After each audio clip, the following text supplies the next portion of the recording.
Мен емес, бірінші мен балаларымнан нәтиже шыға бастады. Қуаттану сабағын күнде үйде аудиосын, дауысын шығарып тұрып, балаларымда тыңдатқызып қоям, өзім де тыңдаймын. 20 теңгеден, 30 теңгеден сатады. Күнде әкеп ақша өткізеді маған. Мама, біз осы ақша таптық деп.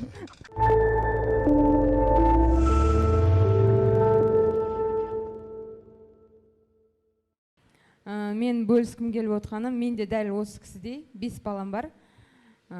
Сіздің 30-шы ағымнан бері сізді көріп келе жатырмын. Оқимын деймін, ақша жетіспегендіктен әйтеуір оқи алмай қалам. Осы жолда 0 теңге болды менде, оқуға ешқандай мүмкіншілігім болған жоқ.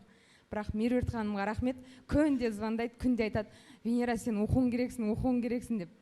Сонымен 2 күн қалғанда оқуға қайныма звондадым: "Маған ақша тауып бер, бірақ не үшін деп сұрама менен.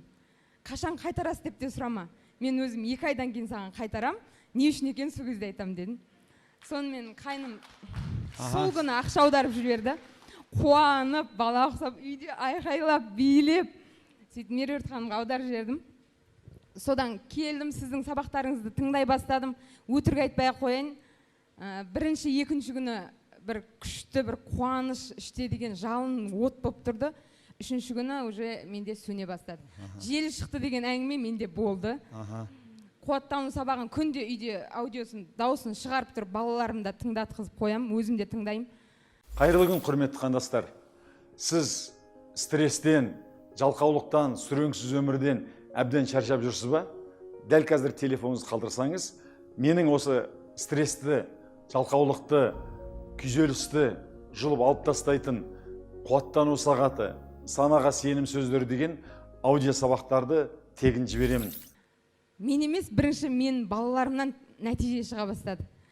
Үйде компьютер бар, принтер бар. "Мама, бізге раскраска шығарып беріңізші" деп. Қызым мен ұлым мектепте оқиды. Екеуі 10 раскраска шығарып алып кетеді, мектепке барып сатып келеді.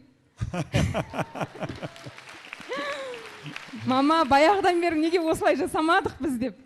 Күнде енді қазір, күнде 10 алып кетеді, 20 теңгеден, 30 теңгеден сатады. Күнде әкеп ақша өткізеді маған. "Мама, біз осы ақша таптық" деп. Сонымен жел шығу әлі де болып жатыр, мен ойлаймын. Ол әбден бейсанамызда емес, қосылып айту керек. Айтқан кезде жүрекпен айту керек. Бағана мақсатты айтсаңдар, тыңдасаңдар, 3-4 түр айтты. Жүрекпен айтпасаң, құр тыңдағаннан ештеңе болмайды. Өйткені когерентті үйлесім деген бар. Жүрекпен ми үйлеспеген кезде екеуі екі жаққа кетеді.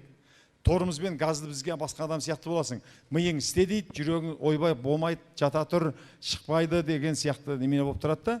Сен біресе газды басасың, біресе торымызды басып, орында тұрған көліксің. Ана қуаттану сағатын жүректі қосып тұрып, сезім тура сол сенің басында болып жатқандай сол состояниеге кірсең, сол кезде желің шықпайтын болады. Ол негізі постепенно болады деп ойлаймын. 2 айда мен барлығын... Жоқ, барлығын жеңем деп ойлаймын. Қазір жеңу керек. 2 айдан кейін жеңе алмайсың, 2 күннен кейін жеңе алмайсың, 2 сағаттан кейін де жеңе алмайсың. Дәл қазір ғана жеңе аласың.